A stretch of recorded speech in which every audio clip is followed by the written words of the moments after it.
Hi friends, welcome to our channel. Friends, నిన్న ఈశాన్య రాజస్థాన్ నుంచి దక్షిణ అంతర్గత కర్ణాటక వరకు కొనసాగిన ద్రోణి విచ్ఛిన్నతి ఈరోజు మధ్య మహారాష్ట్ర వద్ద కేంద్రీకృతమై ఉపరితల ఆవర్తనం నుంచి ఉత్తర అంతర్గత కర్ణాటక మీదుగా దక్షిణ అంతర్గత కర్ణాటక వరకు సగటు సముద్ర మట్టానికి 1.5 కిలోమీటర్ల ఎత్తులో కొనసాగుతుందని హైదరాబాద్ వాతావరణ కేంద్రం అధికారులు తెలిపారు.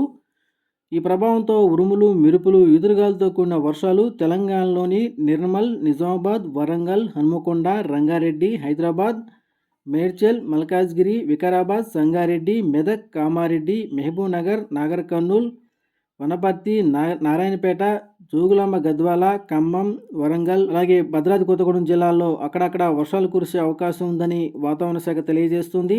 అలాగే ఆంధ్రప్రదేశ్ యానంలలో దిగువ ట్రోపో ఆవరణలో దక్షిణ నైరుతి గాలులు వీస్తున్నాయని వాతావరణ శాఖ తెలిపింది. ఉత్తర కోస్తా, దక్షిణ కోస్తాలో మోస్తరు వర్షం లేదా ఉరుములతో కూడిన జల్లులు 1-2 చోట్ల కురిసే అవకాశం ఉందని వాతావరణ శాఖ అధికారులు తెలిపారు.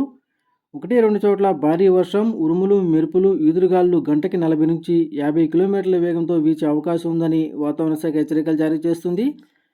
పలు చోట్ల పిడుగులతో కూడిన వర్షాలు కూడా నమోదయ్యే అవకాశం ఉందని కూడా వాతావరణ శాఖ తెలియజేస్తుంది. ఈరోజు ఈ వీడియో మీకు నచ్చినట్టయితే మా వీడియోని లైక్ చేసి షేర్ చేయండి.